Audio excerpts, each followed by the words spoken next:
4 alien women faced betrayal and thirst until an old man stood against scavengers. The year was dry, rivers had vanished, wells coughed up dust, and water had become treasure. People traded memories and blood for a single sip. Through a ruined street walked an old man, 60, shoulders bent but unbroken. In his hand, a small jug, half full, precious, untouched. Then he saw them, 4 women in the shadows. Humanoids, their skin faintly blue, their beauty dimmed by hunger and thirst, their eyes fixed on his jug like hawks on prey. He slowed. He could keep walking, keep it for himself. But he stopped. One woman stepped forward, her voice raw. Water. The man's hand trembled. He tilted the jug, let a drop fall into his palm, and offered it.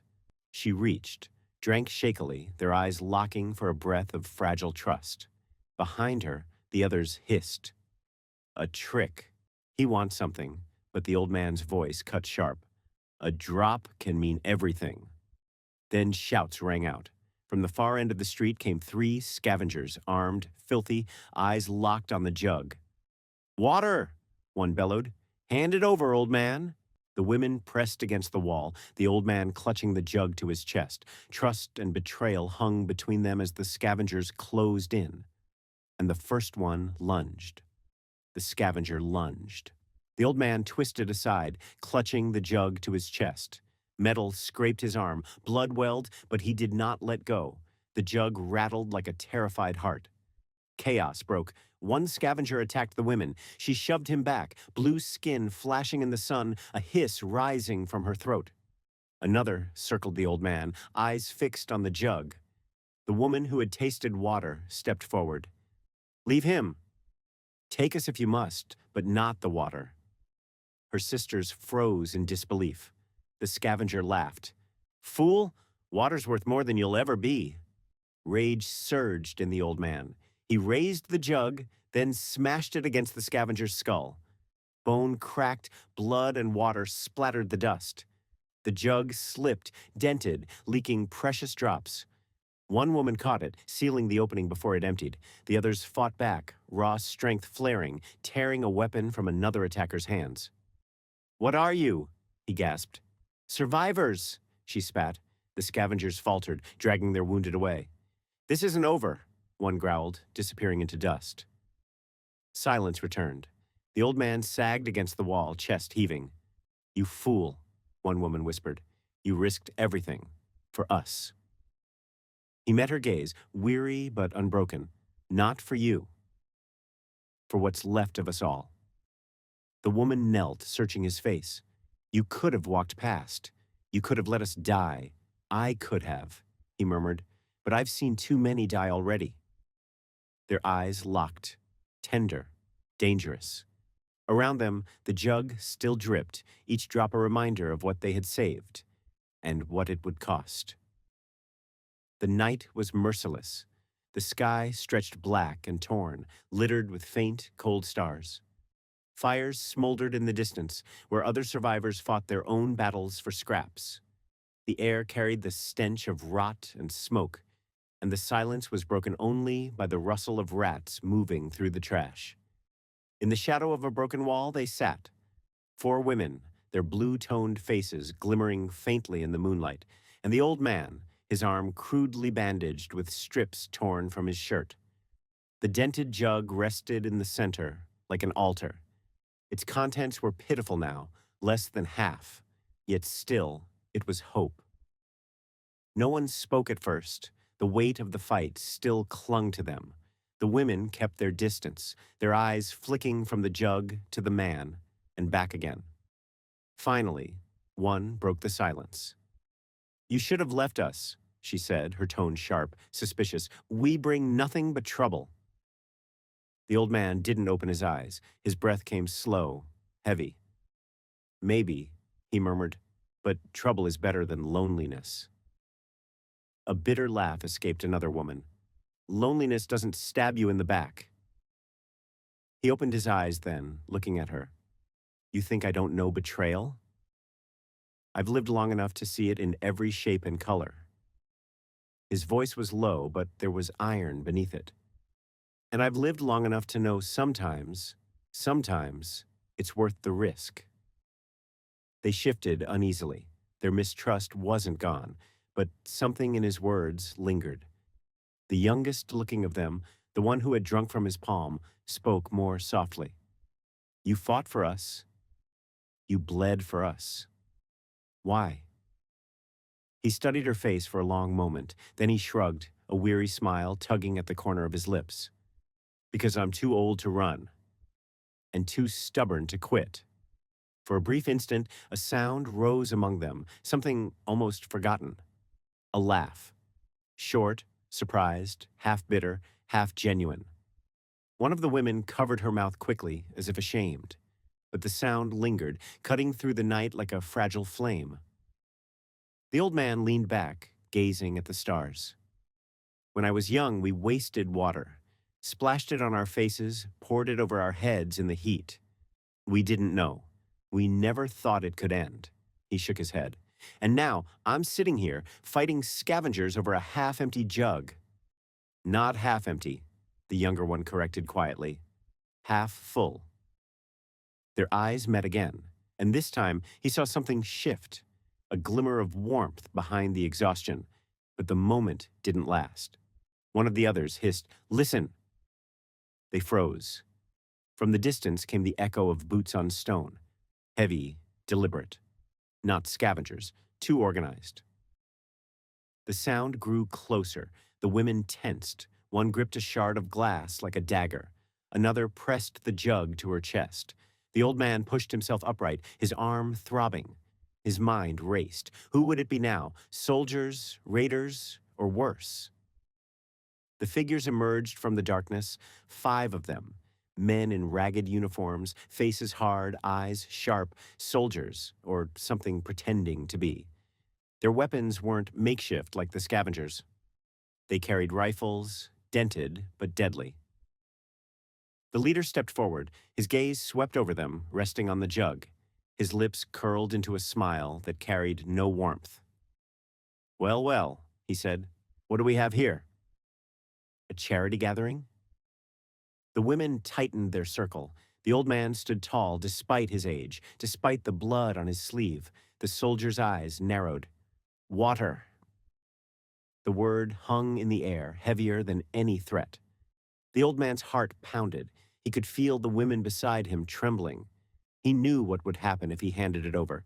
They'd be left with nothing. But if he refused?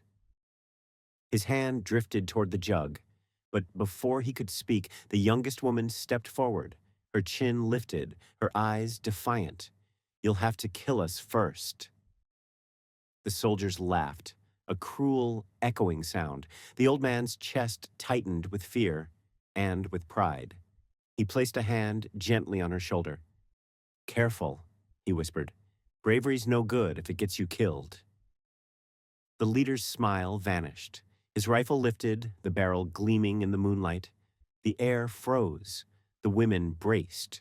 The old man closed his eyes for a second, feeling the weight of the moment press down like stone. Then, from the distance, came another sound, a scream, shouts, gunfire. The soldiers hesitated, turning their heads. Something else was happening in the ruins. Another fight, another threat, another. The leader cursed under his breath. He glared at the old man, at the women, at the jug. Then he spat on the ground. "Next time," he growled, and with emotion, his men vanished into the night. Silence again. The women sagged, trembling. The old man exhaled slowly, his knees nearly buckling. The youngest woman looked at him, her voice breaking. "They'll be back." He nodded. "Then we'll be ready." Her lips parted as if to argue, but instead she stared at him, her eyes dark and unreadable. And in that fragile pause, as the night pressed down, one thing was certain. Their lives had become tangled, bound not by trust, not yet, but by something stronger than fear. Necessity. And necessity in a world dying of thirst could turn strangers into allies, or into something far more dangerous. Dawn came without warmth. The sky was pale, gray, and bruised, as if even the sun had grown weary of this world. Ash floated in the air, carried on a bitter wind. The old man rose first. His body ached, his arm burned, but his mind was sharp. He knew the soldiers would return. Staying here meant death. He looked at the women huddled together, their faces drawn, their breaths shallow. Even in their exhaustion, they carried themselves with an elegance that unsettled him. They weren't like the others he had known in his youth. There was something alien in their silence, in the way their eyes glimmered faintly in the early light. He whispered to himself, "They'll need me, and God help me, I may need them too." When he moved to wake them, they startled instantly, eyes snapping open, bodies tense. Survivors. Trust did not come easy anymore. "We can't stay," he said. His voice was gravel, low but steady. "The soldiers will return. And if they don't, someone worse will." The eldest of the women narrowed her eyes. "And where do you think we'll go? Into the wasteland? That's suicide." The old man nodded slowly. "Maybe, but waiting here is worse." He pointed to the horizon where broken towers pierced the haze. "There. Old city ruins. If we're lucky, Wells might still be there. Or shelter. We'll take our chances." The women exchanged glances. Suspicion lingered, but so did necessity. Finally, the youngest, the one who had drunk from his palm, spoke. "We'll follow." For now, her words carried weight. The others grudgingly nodded, and so they began their march. The streets were graveyards, cars rusted into skeletons, windows shattered, signs dangling by a single bolt. Trash clung to every corner, whispering tales of a world that had once been alive, careless, wasteful. Now it was quiet. Too quiet. The old man limped, his arms stiff against his chest. The jug hung from a strap at his side, heavy with importance, though light with what little remained. Every so often, the women's eyes flicked to it, and each time he noticed. Finally, he said, "If you want it, take it." His voice was sharp, testing. One of the women glared at him. "You think we're scavengers?" He chuckled, bitter and humorless. "I think desperation makes scavengers of us all." For a moment, silence. Then, unexpectedly, one of them laughed softly, an almost musical sound. "If we wanted it, old man, you wouldn't still be carrying it." The others frowned at her, but she only smirked, her eyes glinting. It was the first trace of humor he had seen in days, and it startled him more than the soldiers' rifles. By midday, the sun baked the earth, and their pace slowed. Their mouths were dry, their skin cracked. The old man's vision blurred at the edges, but he forced himself on. He wouldn't be the first to falter. Finally, he stopped, lowering himself onto a broken slab of concrete. He pulled the jug forward, unscrewing the cap. The sound alone made their throats ache. 4 sets of eyes burned into him. He poured a little into his palm again, then looked up. One by one. The eldest woman scoffed. "You think we're children waiting for a teacher's blessing?" "Children would be more grateful," he shot back. Tension flared. For a moment, it seemed she might strike him, tear the jug away. But then the youngest woman touched her arm gently. "It's fair. Let him do it." And so, one by one, they drank from his palm, each sip small, pitiful, but enough to keep life clinging to them.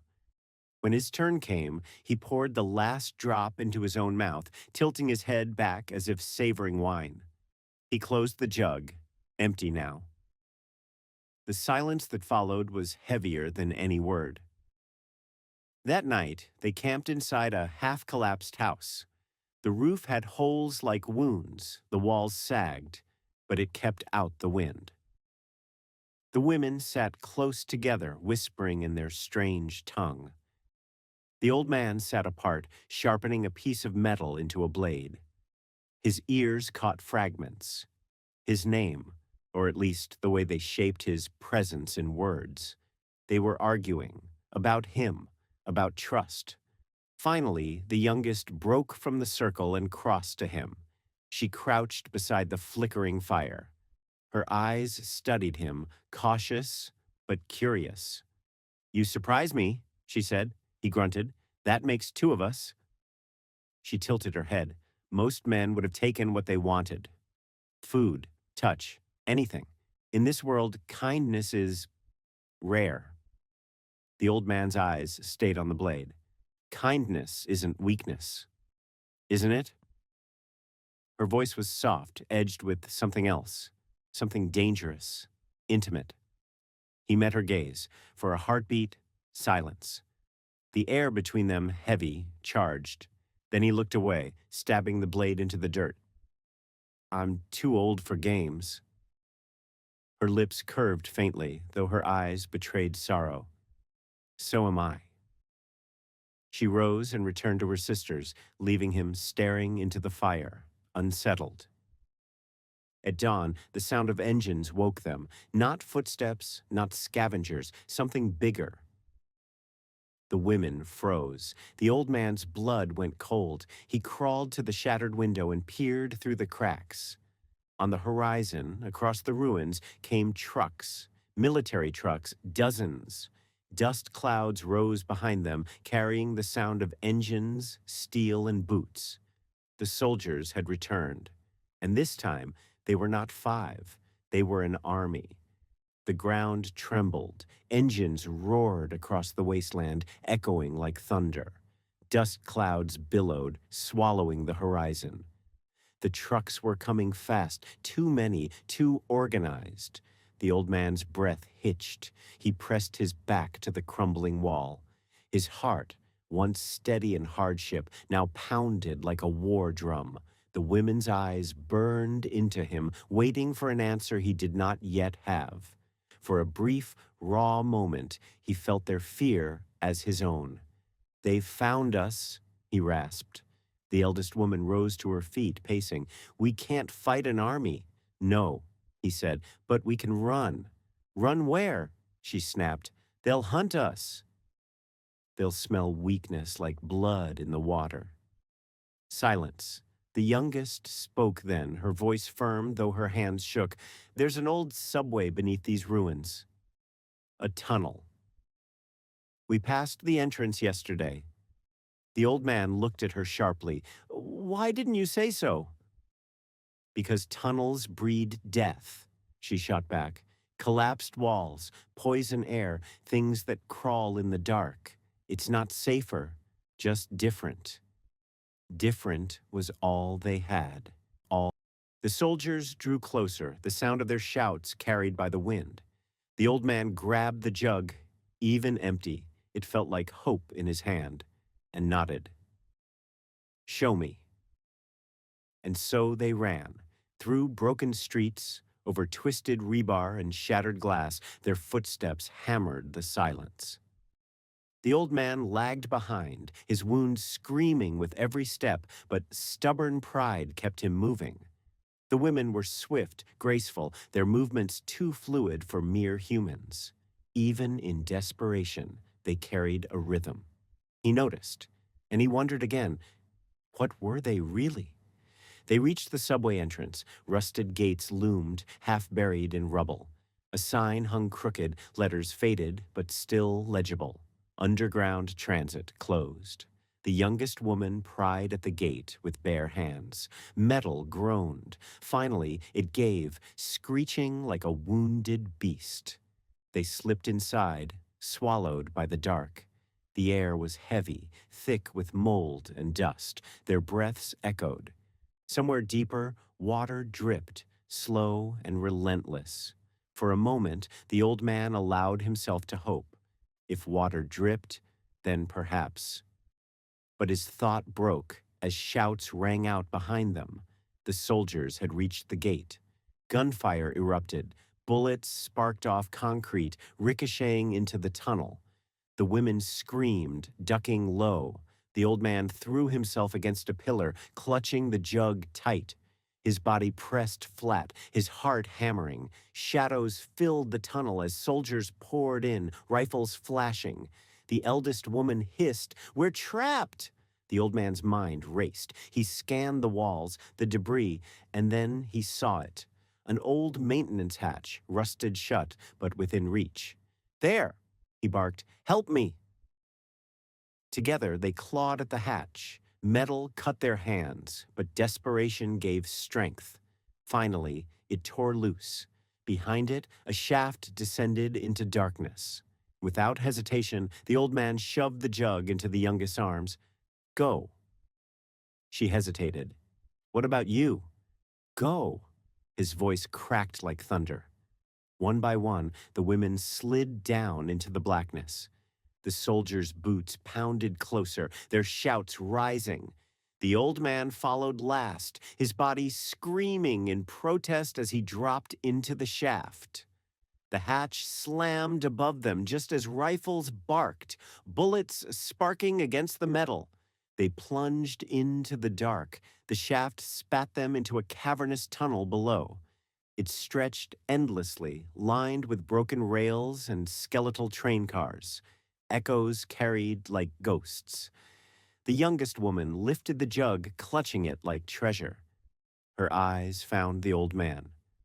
"You almost died for this." He grunted, "I've lived long enough." Dying for water doesn't sound so foolish anymore. For a brief moment, her lips curved, not in mockery, but in something softer. A quiet gratitude. But the eldest interrupted, her voice sharp. "Don't fool yourself. The soldiers will follow. They won't stop." The old man nodded grimly. She was right. Survival was only borrowed time. They moved deeper into the tunnels. Darkness thickened, swallowing the edges of the world. The air reeked of rot, but here and there, puddles shimmered faintly in the dim light. The old man bent, dipping his finger. He touched it to his tongue and nearly spat. Bitter, contaminated, undrinkable, poison, he muttered.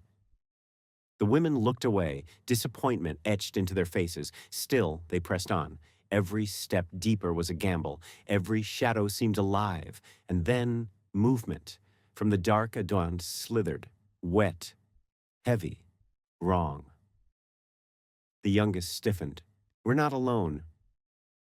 The old man gripped his makeshift blade tighter, his pulse roaring in his ears. From the shadows crawled something pale, eyeless, with limbs too long and skin stretched thin. It moved like hunger itself. The women gasped. One of them whispered a word he did not understand, but its tone was ancient fear. The creature hissed. The old man stepped forward, blade raised. His voice was iron. "Stay behind me!" And for the first time, the women obeyed without question. The battle was brutal. The creature lunged, claws raking. The old man slashed, metal meeting flesh with a scream. Blood, thick and black, splattered across the tunnel. The women shouted, hurling rocks, distracting the beast.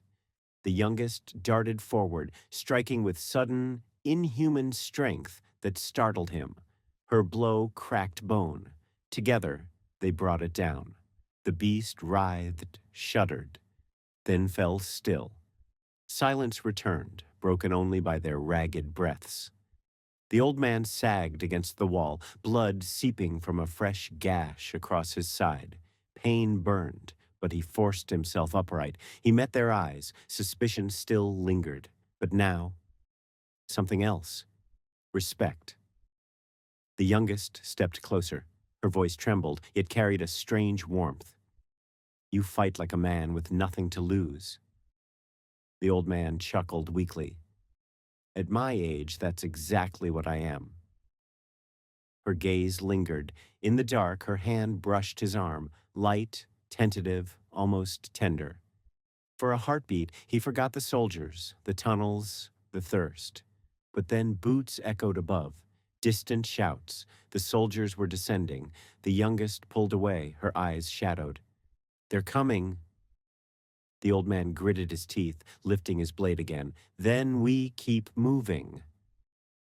Until there's nowhere left, it began with whispers. The tunnel swallowed sound, yet the old man heard it.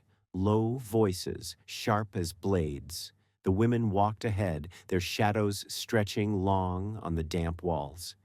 They thought he couldn't hear. They were wrong.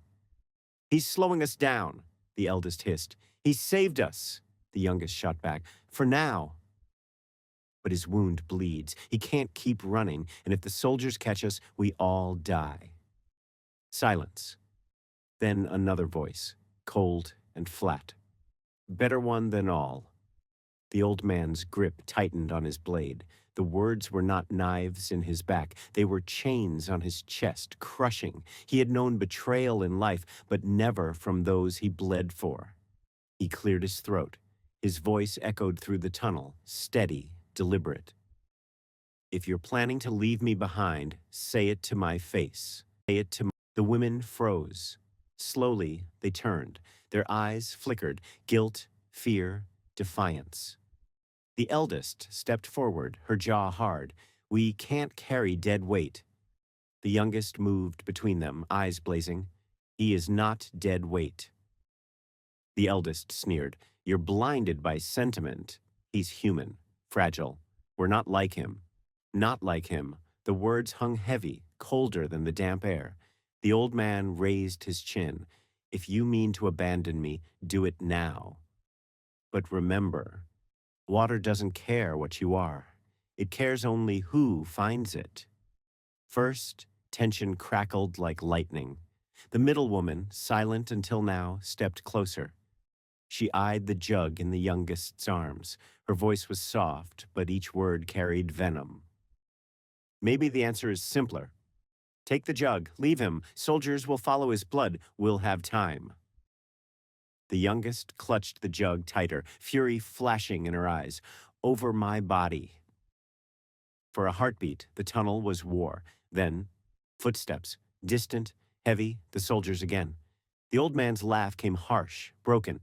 "Decide later. Right now, you'll need me alive." They pushed deeper. But betrayal had left its scar. Trust was fractured, fragile as glass. Every glance carried suspicion, every step tension. The old man limped, his wound burning. Yet he forced strength into his stride, unwilling to give them reason to discard him. The youngest lingered close, her shoulder brushing his. It was not love, not yet, but it was loyalty, and in a world starved of kindness, that was enough. Hours passed. The tunnel split into branches, twisting like a labyrinth. Their torchlight flickered against graffiti scrawled decades ago. Words of a dead city. "Hope lives below. Trust no one. Water is freedom." The irony was bitter. At a fork, they stopped. Two paths gaped before them. Left, descending into blackness. Right, climbing toward faint light. The eldest pointed right. Light means exit, escape. The youngest shook her head. Light means exposure. Soldiers will see us. Left may lead to reservoirs, storage tanks, water. The eldest's lip curled. "You would risk death for a fantasy." The youngest's voice was steel. "Better to risk than to thirst to death in the open." The old man studied both paths, his gut twisted. Left promised darkness and unknown terrors. Right promised soldiers and sunlight. "Decide," the eldest hissed, and so he did. He stepped left. "We're running from death either way. At least in the dark, we might find life." The youngest followed without hesitation. The others hesitated, then trailed, bitterness etched in their faces. The descent was brutal. The air thickened, sour with chemicals. Their torches barely pierced the gloom. Rats scurried in the shadows, their eyes glinting red. And then, the sound. Water. Faint, trickling, but real. The youngest gasped. "Do you hear it?" They ran. For the first time in days, they ran with hope instead of fear. The tunnel opened into a chamber vast as a cathedral. Broken pipes jutted from the walls, and from one, a steady stream of water poured into a pool below. The women froze. Awe lit their faces. The old man fell to his knees. His throat ached, his body screamed, but his soul sang. He dipped his hand, brought water to his lips. Cool, clean, salvation. He laughed, wild, unrestrained. "We found it." The youngest knelt beside him, drinking deep. Tears streamed down her face. For a heartbeat, it felt like triumph. It felt like then the betrayal struck. The eldest lunged, shoving the old man aside. Her hand seized the jug from the youngest's grip. "No!" the youngest cried, scrambling. The eldest raised the jug high. Her voice rang sharp, triumphant. "With this, we leave him. He'll die here, and so will the soldiers chasing. We survive." The other women hesitated, torn between greed and conscience. The old man staggered up, rage burning. "You fool! One jug is nothing. We need each other to guard it, to carry it. Alone, you'll be hunted, slaughtered." But her eyes gleamed with madness, desperate and wild. Better hunted than chained to weakness. She turned to flee. The youngest moved first. With a cry, she lunged, tackling her to the ground. The jug rolled, clattering across the stone. It landed at the old man's feet. He stared at it, then at them. Their bodies locked in struggle, voices snarling. Betrayal, loyalty, desperation, all tangled into one. His choice hung heavy: run with the jug or stand and fight for something greater than survival. His hand closed around the handle, and in that moment, boots thundered in the distance. The soldiers were here. The chamber filled with echoes, shouts, rifles clattering, boots striking stone. The eldest shrieked, clawing at the youngest. The other women froze, torn between fight and flight. The old man lifted the jug high, his voice rising above the chaos. "Enough! If you want to live, you follow me. If not, you die here, thirsty, hunted, forgotten."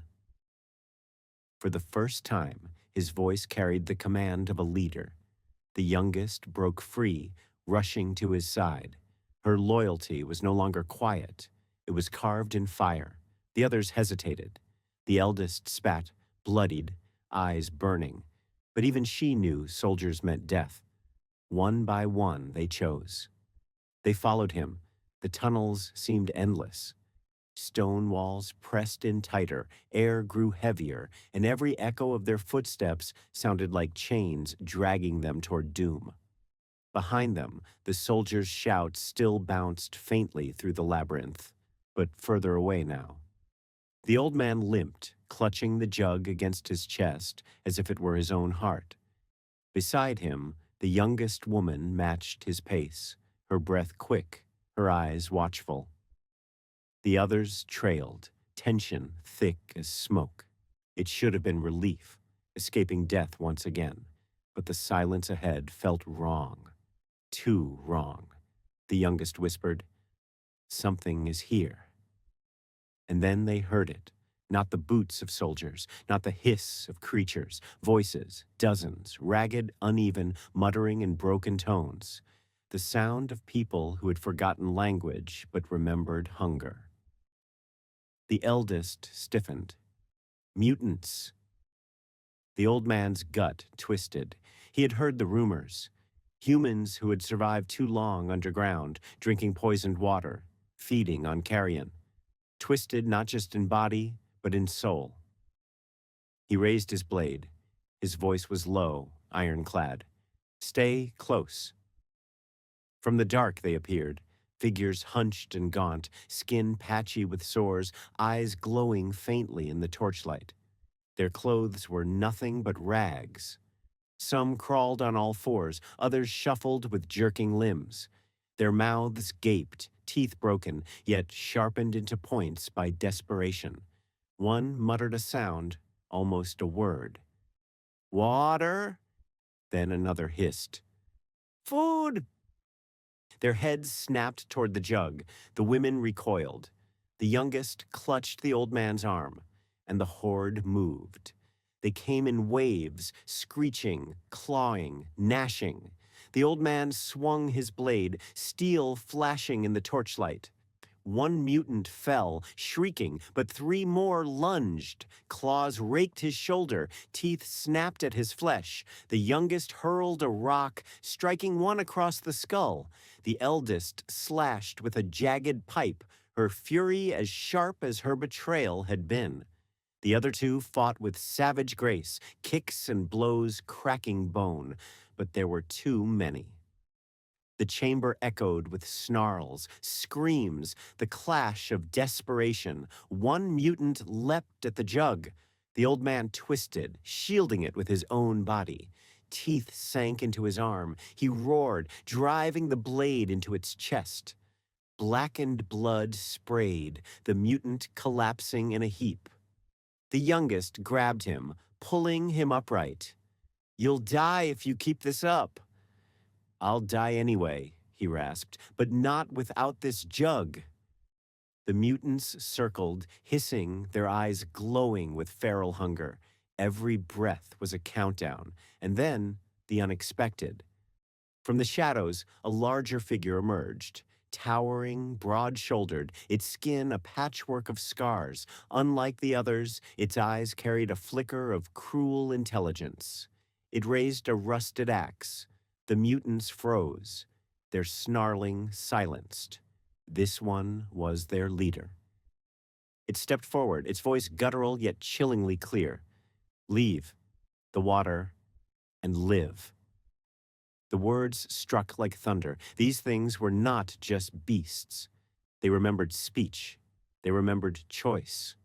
The old man spat blood. His voice rang strong. "If we give you the water, we die anyway. So come and take it." The leader's lip curled. "So be it." The battle exploded again. The leader swung its axe, the blade sparking against the tunnel wall. The old man barely dodged, pain lancing through his wounded side. He countered with a slash, but the mutant blocked, strength monstrous. The women screamed, fighting their own attackers. The youngest ripped a pipe from the wall, striking with all her strength. The clang echoed, a hymn of defiance. The old man grappled with the leader, their struggle primal, brutal. Axe against blade, muscle against will. The jug hung from his shoulder, every swing threatening to shatter it. The leader growled, pushing him down. "Water is mine!" The old man's face twisted with fury. "Over my corpse!" The youngest rushed forward, her eyes blazed, her voice raw. "Not while I breathe!" She slammed the pipe into the leader's knee. It roared, staggering. The old man seized the chance, driving his blade deep into its throat. The leader gurgled, choking, then collapsed with a thunderous crash. The mutants shrieked. For a heartbeat they hesitated, stunned. Their leader twitched, then fell still. And then chaos. Half of them scattered into the shadows, fleeing. The rest screamed louder, madness surging, and hurled themselves forward with twice the fury. The fight became slaughter. The old man swung until his arms burned, until his lungs felt aflame. The women fought like cornered wolves, their eyes flashing with unearthly light. Bodies piled, screams filled the dark. Finally, silence returned. The mutants lay broken, their blood seeping into the stone. The women stood panting, their bodies trembling, their faces streaked with dirt and tears. The old man staggered, nearly collapsing. The youngest caught him, her hands firm on his shoulders. Her voice shook, but it carried fire. "You're still alive. That means hope still lives."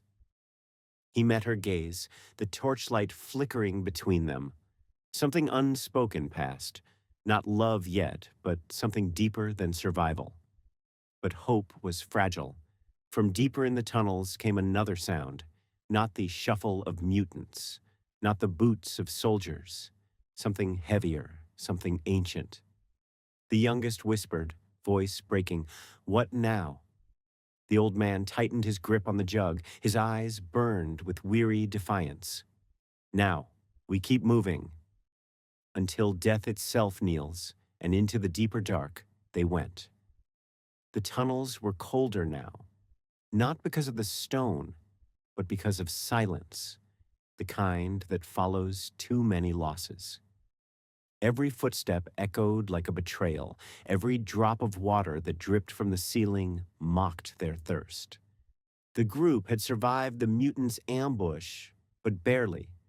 Clothes torn, skin marked with shallow cuts, they dragged themselves into a chamber carved from the rock, dark, wide, but suffocating.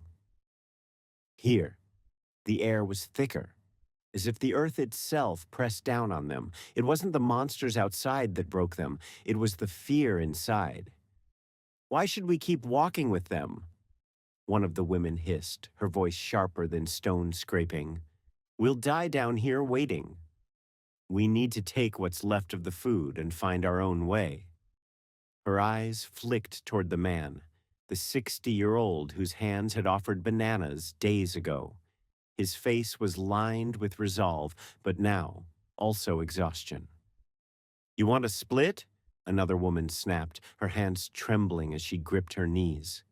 "There's nothing left outside these tunnels but sand and death. Here, at least, we're hidden." The argument sparked fire in their eyes. Trust was crumbling, hunger twisted their words, and fear sharpened them into knives. The man finally spoke, his voice heavy but steady. "If we start tearing each other apart, the monsters won't need to kill us. We'll do it for them." But his wisdom came too late.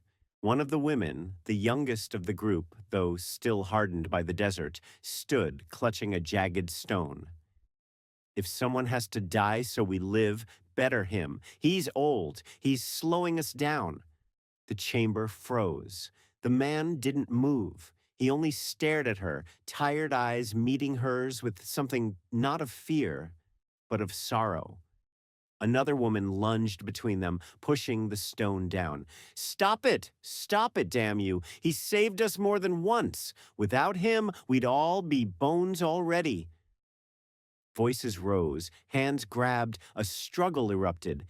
Dust shook from the ceiling as they shoved and clawed, rage louder than the mutant growls echoing from deeper within. And then a scream. One of them had stumbled too close to the tunnel's edge. In the chaos, a mutant, twisted, gaunt, its eyes glowing with unnatural hunger, snatched her. Her cries tore the air as claws dragged her into the darkness. The group froze, horrified, but before any could react, another figure moved. It was one of the women who had argued most fiercely. She looked at the others, her face pale, lips trembling. Then she stepped forward. "They'll never stop hunting us. Someone has to hold them back." "No, don't you dare!" the man rasped, reaching for her. But she pulled free. With a strength born of despair, she rushed into the tunnel, screaming to draw the monsters. Her voice echoed, shaking the chamber. Her footsteps faded into the black. And then the silence broke into snarls, shrieks, and the sickening sound of tearing flesh. Her sacrifice bought them moments, moments heavy enough to crush their hearts. The survivors huddled in the chamber, tears streaking through the dust on their faces. Breath came in ragged gasps. The man leaned against the wall, eyes closed, jaw tight. His hands were bloodied, not from wounds but from gripping stone too hard, as if trying to anchor himself in a world slipping away. Beside him, one of the women, her face streaked with fear and exhaustion. reached out. Her hand trembled as it touched his. Why, why does it always take blood to buy us time? She whispered, voice breaking. He opened his eyes, looked at her. For a moment, the world shrank. No monsters, no tunnels, just two souls, raw and desperate. Her hand slid into his, their fingers intertwined, not out of romance, but survival, out of the aching need to feel alive in the shadow of death.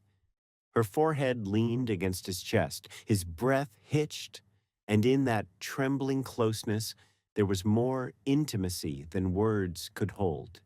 Fear turning to fragile warmth, despair turning to fleeting desire.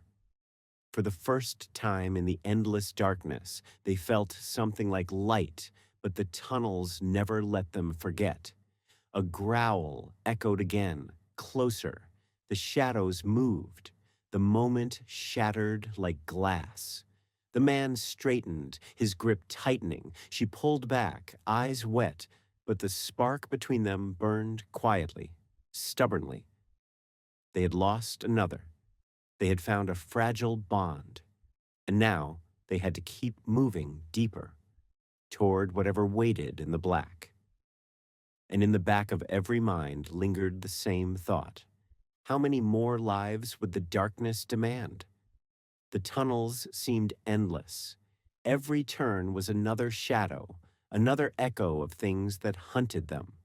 The survivors had dwindled, their steps slower, their voices gone. Only the sound of breathing, ragged, desperate, remained to mark their humanity. The old man led them now, his figure bent but unbroken. His hand held the arm of the woman who had clung to him in the chamber. Her skin was cold, trembling, yet the fire in her eyes still lived. Behind them, two more followed, silent, hollow, but not yet dead. The sacrifice of the last woman haunted them. Her scream still scraped the walls of memory, a reminder that each step forward was borrowed time. And now, time was running out. They stumbled into a cavern unlike the others. Wider, darker, the air thick with rot, bones littered the ground, brittle and broken, gnawed by teeth. In the center stood a pool. Not of water, but of black liquid, thick and foul, reflecting their faces like twisted mirrors. The old man froze. This is where they feed. The women shuddered, their eyes darted to the shadows. And from those shadows, movement stirred, figures emerged, not one, not two, but dozens. Mutated humans, their limbs crooked, skin gray, eyes glowing with hunger. They moved in silence, circling like predators who had already chosen their prey. One of the women dropped to her knees, her voice breaking. There's no way out. This is the end. The old man's jaw clenched. His gaze swept the cavern, searching. Then, above the black pool, he saw it. A narrow crack in the rock, faint light spilling through. A way out, but it was far, too far. We can make it, he said, his voice firm, though his heart thundered. If we run now. The women stared at him, hopeless. They'll tear us apart before we're halfway. Not if I hold them back. The words fell heavy, final. The woman beside him clutched his arm. Her nails dug into his skin. No, don't you dare. You've carried us this far. You can't leave me now. Not like this. Her voice cracked into something more than fear. It was need. It was longing. It was everything she had buried beneath hunger and dust. Tears blurred her eyes as she whispered, "Don't make me lose you." Not after I finally felt alive again. The old man's heart clenched. He had lived 60 years through wars, famine, silence. But in her voice, trembling and raw, he heard something he thought long dead. Love. For a moment, he faltered. His hand rose, brushing her cheek, rough skin against fragile softness. Their foreheads touched, And in the darkest place of the world, they created a moment that was only theirs. An intimacy carved out of despair, burning brighter because of it. He wanted to stay. He wanted to choose her. But survival was cruel. He pulled back, his voice hoarse but unshaken. If you live, then I live. In you. That's enough. Before she could stop him, he shoved her toward the others. Her cry tore through him, but he didn't turn back.